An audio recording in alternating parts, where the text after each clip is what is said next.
Barakatah Yahweh, Barakatah Yahweh Shai, Barakatah Yahweh, Barakatah Yahweh Shai, Barakatah Yahweh, Barakatah Yahweh Shai. All praise to Yahweh Bashim Yahweh Shai, double honors to our apostles and elders of Great Millstone, and shalom to the elect. Alright, so basically I'm going to name this video coming at you. It's going to be named Javan versus Greeks. Javan versus the Greeks. Now, we're going to deal with Javan first, and then later on we're going to deal with Greeks, and how that terminology came about. Alright, so here we are. This is Genesis 10 and 1. Now these are the generations of the sons of Noah, Shem, Ham, and Japheth. And unto them were sons born after the flood. The sons of Japheth, Gomer, and Magog, Madai, and Javan, and Tubal, and Meshach, and Tyrus. Right. Now, here we are. Is the man Javan. Hence, this man Javan, when you click it, see what it says. The Hebrew word is Yawan. Yawan. Alright? Let me see something real quick. I'm going to come back. I want to see. Oh, it says Yayan. No. That's wine. Alright. Yawan. Alright? It says Javan, Ionia, or Greece. Or Greece. See now, the word pops up 7 times as Javan, and 3 times as Grecia, and 1 time as Greece, right? In the Hebrew. All right.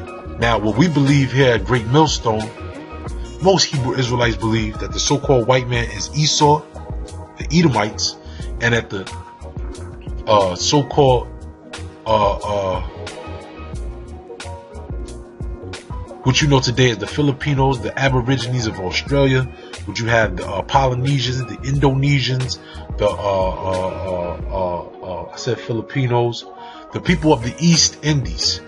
Those people have been pushed over, what we believe, through prophecy, and through prophecy, that they were the original inhabitants of what we know today as Europe.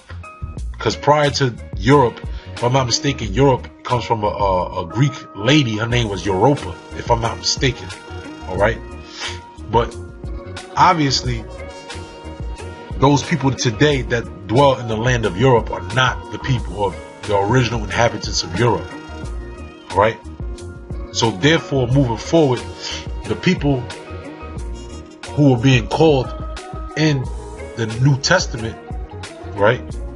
The people that were being called Greeks are not Javan. They don't come from the inheritance or the nationality of this man Javan. We believe that those people come from they were originally Hebrew Israelites who made Greek their tongue, right? Or Greek their language, or who made Greek their religion or philosophy, due to the influence of the people that kicked out the original Greeks. All right, the people of Javan or Yawan, all right, who then they made that their home, they made that their name, excuse me, and then forced that upon other people around the earth. Now, that's our philosophy, and we backed it up with scripture, we backed it up with artifacts, we backed it up with history. Right? Now, what do I have here? All right. Nope, not going to go to that just yet. Now, we're going to deal with the people of Yawan, which are the original, the inhabitants of Europe. Mainly dealing with Greece. All right? Mainly dealing with Greece. Why? Because Yawan translates into Greece. All right? So, let's go. Right.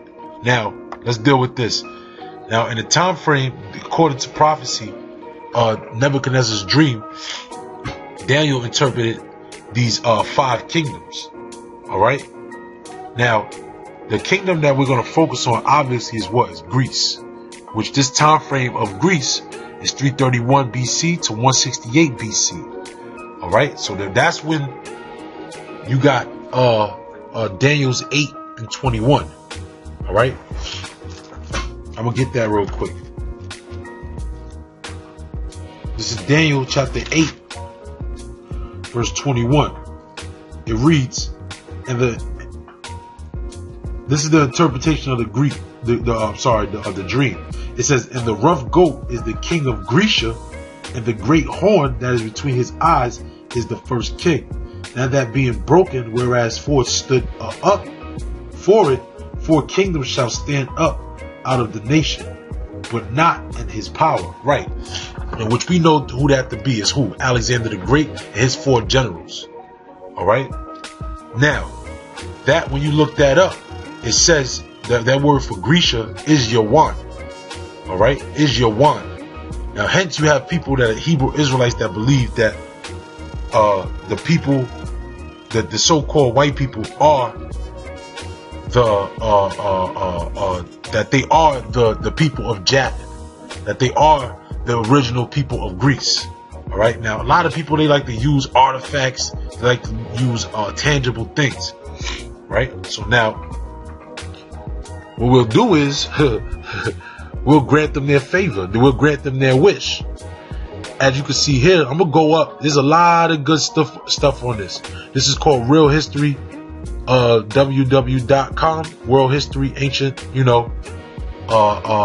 So on and so forth. As you can see. All right. I'll show the address real quick. Black Mediterranean history via coin and pottery. Here it is right here. That's what you want to look up. Black Mediterranean history. Hence, the Mediterranean is where those isles are. All right. Now I'm gonna scroll up. There's some real good ones here. I want to get to the points though. You got this here, right? All right. Some here. Boom. See? It says memorial coin of legendary King Midas of Phrygia, which that's in Asia Minor, circa 800 BC. Draped bust of King Midas wearing Phrygian cap. Diocletian standing holding scales and scepter. Autonomous issue from Primisus 240 to 260 AD. Right? As you can see, this is the original Greek text. Delta, Alpha, Kappa. That's the original Greek text. As you can see, they're holding up what looks like to be what's that called? The so-called symbol of life. All right, the so-called symbol of life. We'll scroll down. Now, this one, I believe, these are real good. 550 BC, Greek hemaster, right? Tetradrachm, right? A drachm. Matter of fact, I looked that up the other day. A drachm is an eighth ounce of gold, or eighth of ounce. I'm sorry, an eighth of ounce. Now, tetradrachm means 4/8 of an ounce. I mean, it's a half a pound of gold, if I'm not mistaken.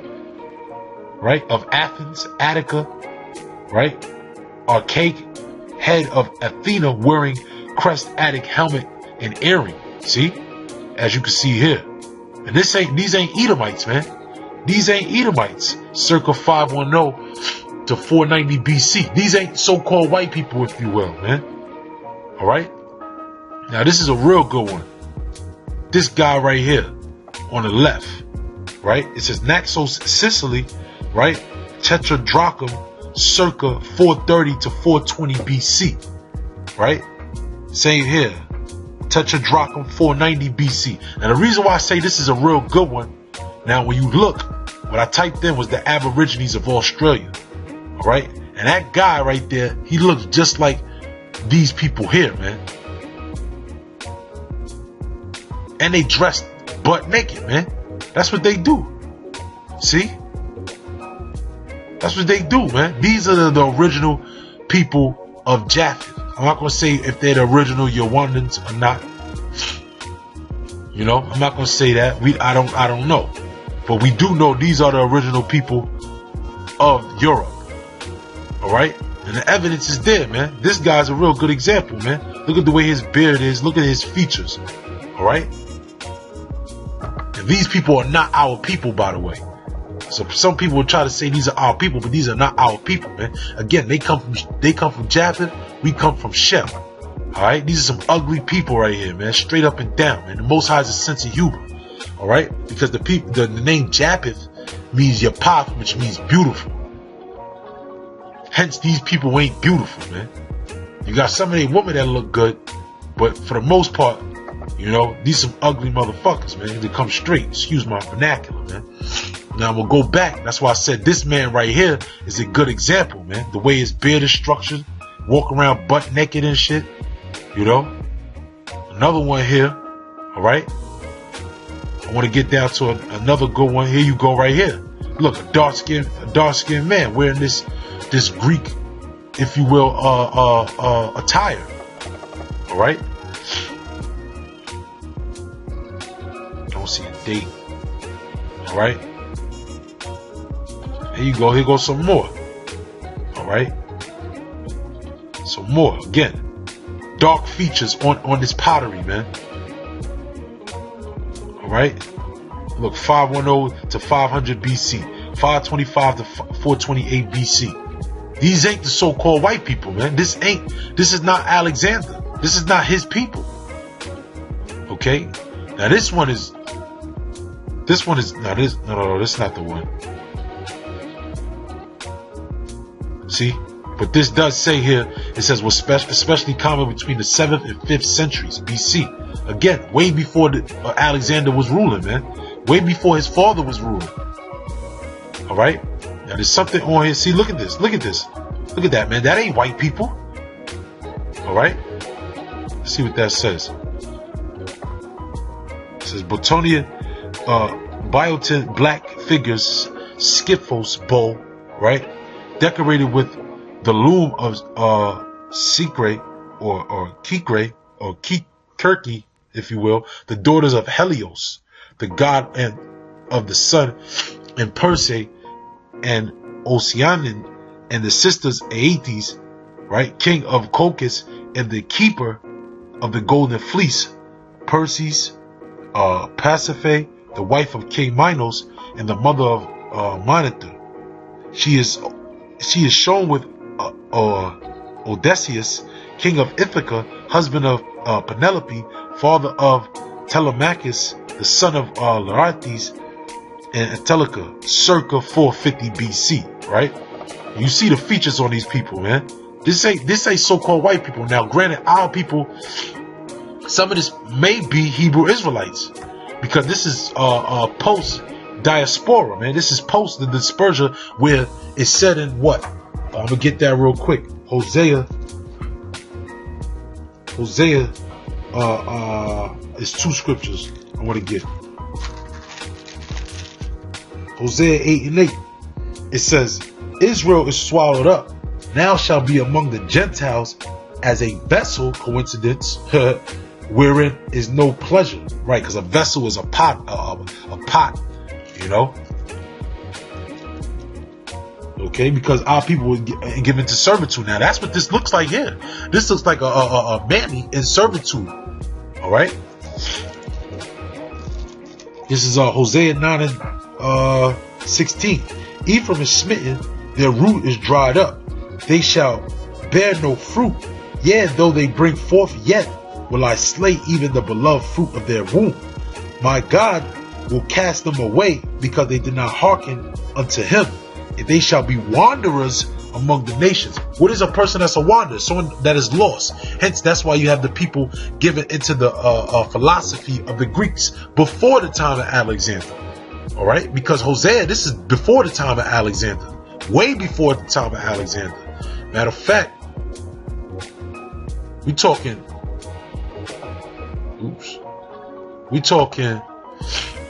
the Assyrians are not on here, but 605, prior to 605, you're talking over 200 years, man. You're talking over 250 years. All right? Because the Persians ruled before the Babylonians. Okay? So I'm going to go down. Now, this is where it gets good. It says, right? It says the frauds, purposeful modifications to deceive. Check this out, right? It says whites have said that black figures did not indicate skin color, thus blacks, but rather was just a style and a function of the materials used in the manufacturing process, right? It says when it is pointed out that there are white painted figures on the pottery, they responded that the convention of those times was to paint females white. When it is pointed out that there are some vases, vases with black men and white men fighting, they responded that those are female warriors. Yeah, right. Usually Atlanta, right? What a coincidence, right? It says usually Atlanta, Amazons, or some such, right? Exactly how these rather conventional identifications are made is unknown, as the figures mostly appear to be men. When it is pointed out that there are some vases with bearded white men, see Titus and Esmini vase below, they usually stop lying, right? So knock it off, man.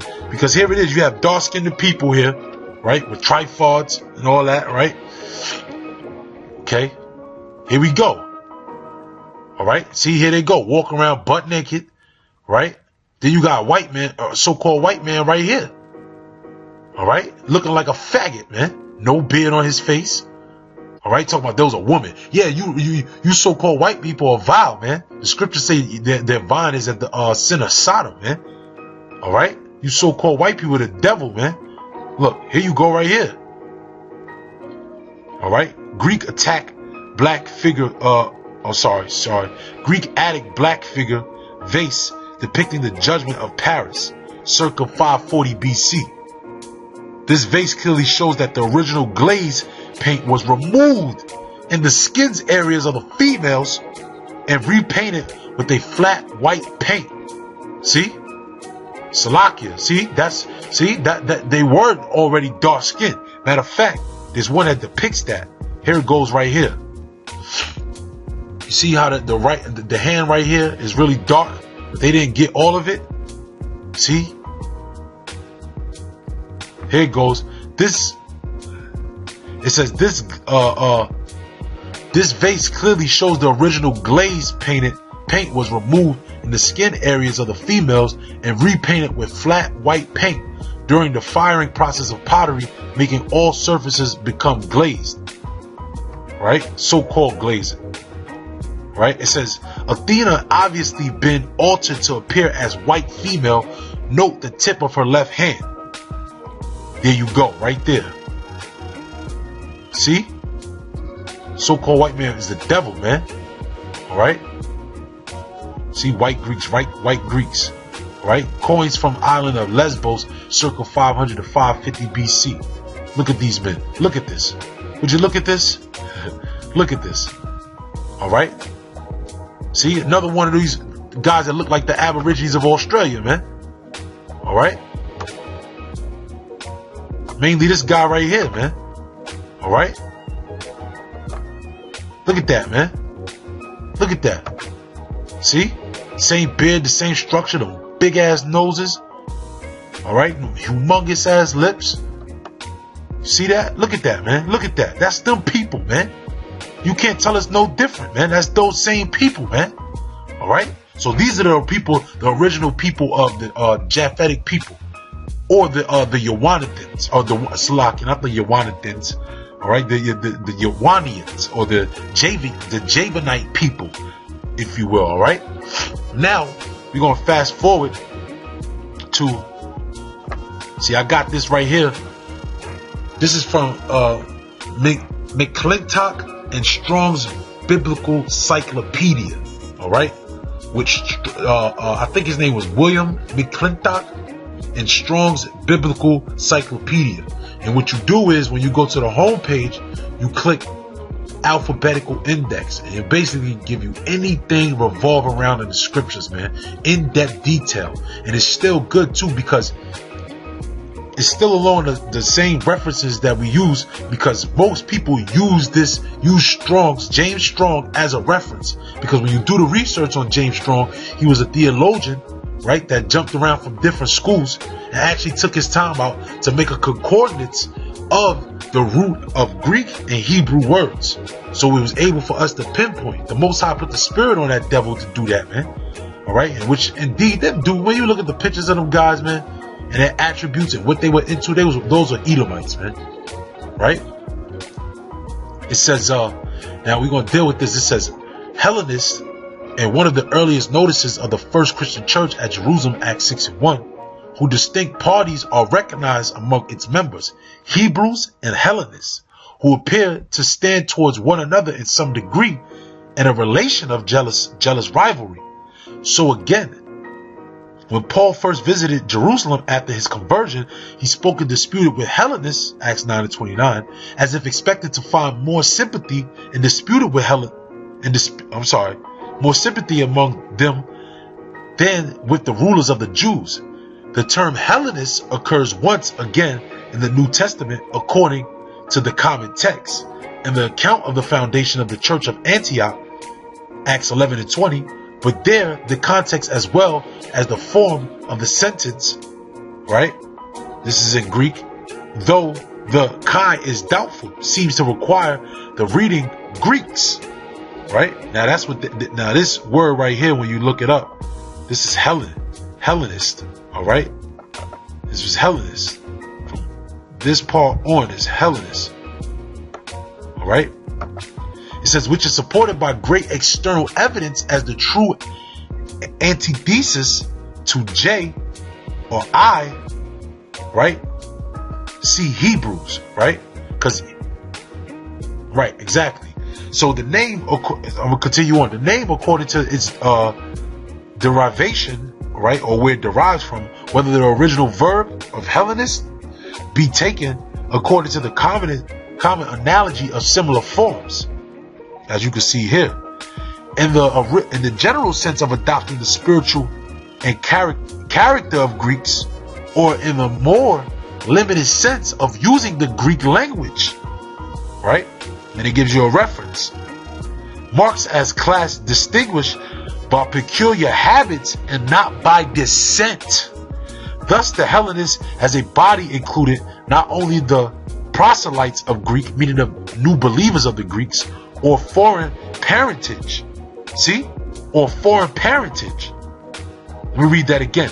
Thus the Hellenists as a body included not only the proselyte of Greeks or foreign, a Greek parentage.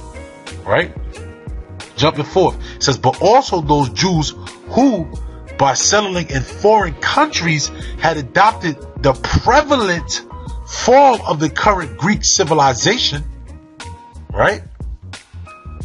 And with it, the use of common Greek dialect to the exclusion of the Aramaic. The Aramaic, another word for Aramaic, is the Hebrew, which was the national representative of the ancient Hebrew. Hellenism was thus a type of life. See, that's the point right there. Hellenism, or to be a Greek, right, was thus a type of life and not an indication of origin, right? Because these people didn't go back to the nationality of being a Javanite. They were Hellenists by religion, if you will. Hellenists might be Greek, but when the letter term is used, see, in this form, John 12:20, the point of race and not of creed is that which are foremost in the mind of the writer, right? See, and it gives more it gives more references, all right? Mid-1800s again, all right? So it says, as the particular class in question referred in the Acts, the following are different opinions that have been held. Now we're going to go to some of these opinions, right? It says that the distinctive difference between them was simply one of language. The Hebrews speaking the Aramaic of Palestine, the Hellenist, the Greek. This is the most ancient opinion, being the expressed in the Peshido, if you will, and given by, all right, Chrysostom, Theophylact, etc. And it is one which have received the largest number of suffrages, right, in more recent times. Among its advocates are Joseph, more scholars, man. I'm not gonna read all these guys' names. More scholars. So this opinion of these people being Hebrews but speaking Greek, this is the most thing that has been suffraged. All right. I want to look up that word suffrage real quick.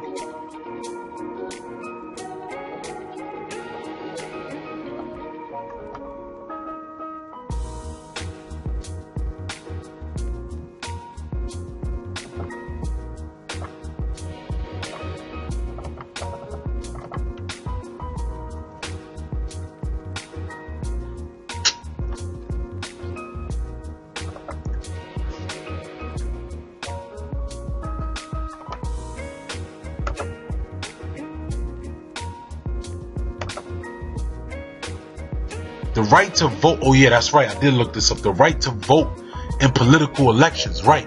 Because you go back, man, like the apostles used to always talk about, they had something called the Bible Destruction Group. So within that group, you know how Esau does things. They do things through election. So the common philosophy was obviously submerged. Oh, I'm sorry. The ancient philosophy was obviously submerged due to, you know, people trying to fit in who those people really are, being called Hellenists. All right. Now we'll go back. Now, among its advocates, right? See, these are people that advocate for them being Hebrews, but that speak the Greek tongue. It says that this is the second one, that the distinction was partly country, partly of language. The Hebrew being a native of Judea and using the Aramaic language, the Hellenist born among the Gentiles and using the speech of the country of which he was a native. Right? It says that the difference was of religious history, the Hebrew being a born child of the covenant, the Hellenist a proselyte from heathenism. Right? See, that's heathenism, meaning they're not heathens, but they got into the heathen culture, as you can read in 1 Maccabees and 2 Maccabees, man. Right? And this one's real good. I'm not going to read the whole thing. It's pretty long, but I want to get to a point. It says here. Now, this is it says, this later view in its substance has recently found an able advocate in Mr. Roberts. According to him, the Hellenists were those Jews, whether belonging to Palestine or not, who willingly yielded the influence of Gentile civilization and habits, right? And were distinguished by their free and liberal spirit. The Hebrews, again, were the rigid adherents to Judaism, meaning those that kept they of the circumcision, meaning they of those that kept the ancient tradition, who in spite of the providential agencies, right, meaning those that lived in the provinces, which had been long at work, endeavored to keep up those peculiar and exclusive usages by which the Jews have for so many centuries been preserved distinct from all other nations. Right? We are not disposed to reject entirely any of these opinions. Each of them seems to have an element of truth in it. Right? Because you did have some that just spoke Greek. You did have some that spoke Greek and made Greek their philosophy. Right? It says we are not disposed to reject entirely any of these opinions. Each of them seems to have an element of truth in it, though the contributions they make to the whole truth on this subject are by no means of equal importance. The last one points that what must be regarded as the fundamental and formative characteristics of Hellenism among the Jews, there could be no doubt historically that some such distinction as that to which it refers did subsist, right, in the Jewish nation, and had come to the height at the commencement of the Christian era. Right, I'm gonna read that again. There can be no doubt historically that some distinction as though to which it refers did subsist in the Jewish nation, meaning even the lowest people knew about the Israelite foreigners. All right, and had come to a height at the commencement of the Christian era, meaning that's when it was really acknowledged. See, everybody knew to the lowest of the people, because that's what it means that to subsist in the Jewish nation, right? Even it came to its height during the Christian era, meaning after Yahushua passed on, and then you started to see the influx of the Hebrew Israelite foreigners that were calling themselves Greeks, all right, and made Greek their tongue. And nothing can be more probable than the existence of such distinction should manifest itself in very way in which the distinction between Hebrews and the Hellenists is asserted to have shown itself Acts 6:1, right? Because there was a dispute in Acts 6:1, all right? And in its agreement with this, also that Paul should have entered into discussion chiefly with the Hellenistic Jews at Jerusalem, for it is probable that as his early Hellenic culture pointed him out as the person most fitted to meet them on their own ground, he may have been specially set upon this work by the other apostles, right? So you just make sure, and that's pretty much it. Even though there's more information on this, you can go, but I can go into this, right? You can go into this, man. All right. Now I want to jump down to this part right here. Still, obviously, a distinction as implied in the various texts above, unless it had been exhibited in some outward characteristic, and no external sign could have been more certain, natural, and palpable than the familiar use of the Greek language, which at once betrayed a foreign Jew, to whom it was vernacular, in contrast with the Palestinian Jew, by whom Greek, although too prevalent in that age everywhere to have been unknown to any, was nevertheless always spoken with the Hebrew coloring and accent. See, even though they spoke Greek, they had a different accent. See, dispersion, right? And we went into the dispersion when we begin going back as far as Hosea 8:8, Hosea 9:17, pre-Babylonian Empire, man. All right, during the Assyrian Empire. Now I want to go ahead and get this. No, I'm going to go ahead and get this. We'll go back. This is John chapter 12 verse 19. The Pharisees therefore said amongst themselves, perceive ye how ye prevail nothing? Behold, the world is going after him. Right, and that's a cut for John 3:16. People that want to use John 3:16 as a scripture to say that's the whole entire world. What is showing here that the world going after him is what? The Israelites, man. The orderly arrangement that was arranged by Yahweh Ba'ashim Yahushai. And verse 20, and there were certain Greeks among them that came up to worship at the feast. See? Why is this is during the time of the Passover when you read John 12:1. All right? Right before the Passover, there was a feast. Now, why is it right before the Passover, right? You got Greeks that's coming to worship at the feast. That makes no sense. When the Passover was the distinguishment between the Hebrews and the Egyptians, man. All right? Because there were Greeks already. There were Hebrew Israelites that were amongst the Greeks during the time of the Romans, because the Greeks already were in power prior to the Romans. And when you read 1st and 2nd Maccabees, you had Hebrews going into the philosophy of the Greeks, who made Greek their tongue, who made Greek their way of life, who were forced into the Greek way of life. And that reminds me of something. This is 2nd Maccabees. I want to get this. This is 2nd Maccabees, which is a key and very good point. Here we go.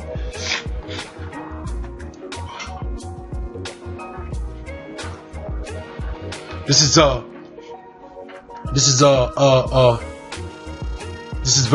2nd Maccabees chapter 5 verse 21. So when Antiochus had carried out the temple 1,800 talents, he departed, which Antiochus, I believe this is Antiochus Eupator, right? This is Antiochus Epiphanes' son, right? It says, so when Antiochus had carried out the temple 1,800 talents,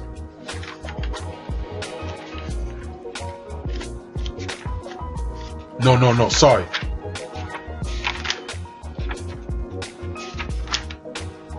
Sorry. This is Antiochus Epiphanes. Now, it says, so when Antiochus had carried out the temple 1,800 talents, he departed in all haste in Antiochia, weening in his pride to make the land navigable and the sea passable by foot. Such was the haughtiness of his mind, and he left governors to vex the nation at Jerusalem. Philip, for his country a Phrygian, right, and for manners more barbarous than he that set him there, and at Garizim and Andronicus, and besides Menelaus, who worse than all rest bear an heavy hand over the citizens, having a malicious mind against his countrymen the Jews, right? Because you had Israelites already that were set up as trustees under Antiochus to put his people into subjection, right? He sent also detestable ringleaders, Apollonius, with an army of 220,000, commanding him to slay all those that were in their best age, and to sell women and the younger sort. Right? See that they had a slave trade going on, man. The Greeks. All right. They set up taskmasters as our people to have a slave trade, man. Who you think they were selling them to, man? They wasn't selling them to other Israelites. They were selling them to other nations. All right.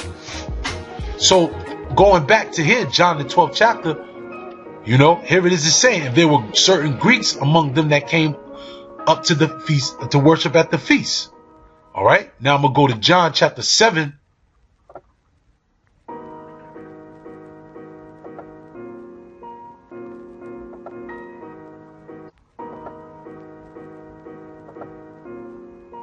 This is John chapter 7. I'm going to go to verse 35, which is a well-known scripture just to back up the points, because we do use the scriptures to back up our points. This is John chapter 7, verse 35. I'm going to start at verse 32. Then said Yahushua unto them, right? Yet a little while am I with you, and then I go unto him that has sent me. Ye shall seek me and shall not find me, and where I am, thither ye cannot come. Then said the Jews among themselves, whither will he go, that we shall not find him? Will he go unto the dispersed among the Gentiles and teach the Gentiles? And that was one of the examples, man, of the word Hellenist. Why is that? He said the dispersed among the Gentiles and teach the Gentiles. Because in the history, we had our people being sold. We had our people being running toward the philosophy and the ways of the life of the Greeks, not living in the land of Israel. All right. So again, when it was said that it was subsisted among the Jews, among the nation of the Jews, meaning everybody knew, to the smallest of the people, man. Meaning the people that didn't know as much, man. Everybody knew that there was Hebrew Israelites among the Greeks. All right. All right. So, oh yeah, now I want to get this too as well. I'm sorry. I should have got this earlier. I'm kind of jumping all around, but it's all good. It's all in the spirit. Now, this is prophecy that had to come to pass. Now, this is Isaiah chapter 66. I'm going to start at verse 18. For I know their works and their thoughts. It shall come that I will gather all nations and tongues, and they shall come and see my glory. And I will set a sign among them, and I will send those that escape of them unto the nations, to Tarshish, Pul, and Lud, and draw the bow, to Tubal and Javan, to the isles afar off that have not heard my fame, neither have seen my glory, and they shall declare my glory among the Gentiles. See, and that goes right here with John 7 and 35, because the Jews knew that Yahushua was a teacher, so they thought, like, hold up, it was prophesied that the teachers was going to be sent among the nations, among the Gentiles. So they perceived that maybe he was one of them. All right. Verse 20, and they shall bring all your brethren for an offering unto Yahweh out of all nations, upon horses and in chariots and in litters and among mules and upon swift beasts, to my holy mountain Jerusalem. Saith Yahweh, as the children of Israel bring an offering is in a clean vessel into the house of Yahweh. Right, again, going into John the 12th chapter, man. Furthermore, going into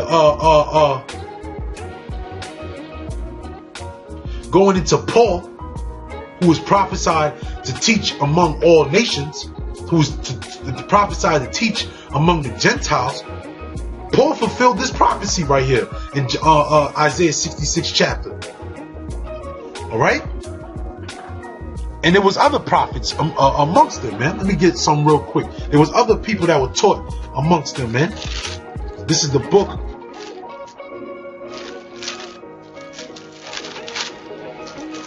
This is Colossians chapter 4, verse 10.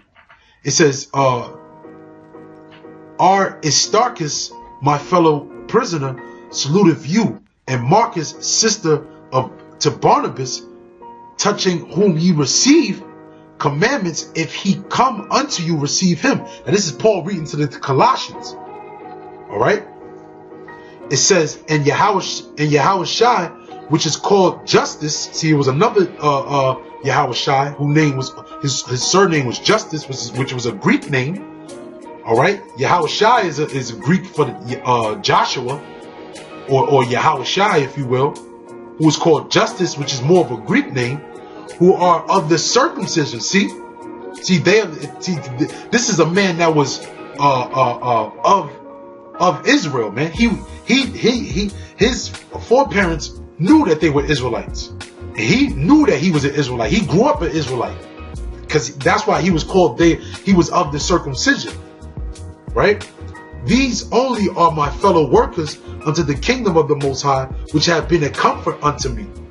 Epaphras, if I'm saying it correct, who is one of you, a servant of Yahweh Shai, saluteth you always, laboring fervently for you in prayers, that ye may stand perfect and complete in all the will of the Most High.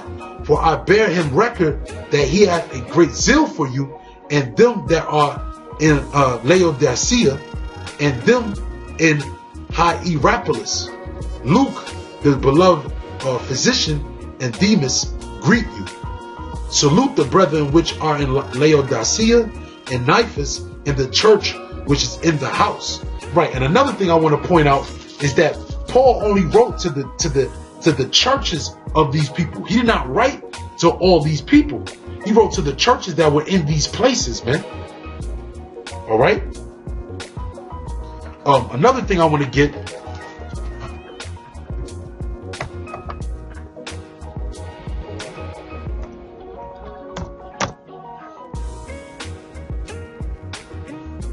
This is Galatians chapter 3 verse 28. There is neither Jew nor Greek. There is neither bond nor free. There is neither male nor female, for ye are all one in Yahweh Shai. Now this is what people try to use, and they'll say, well, see, look, there's no difference. There's neither Jew nor Greek, right? Male nor female, right? Now, let me do this real quick.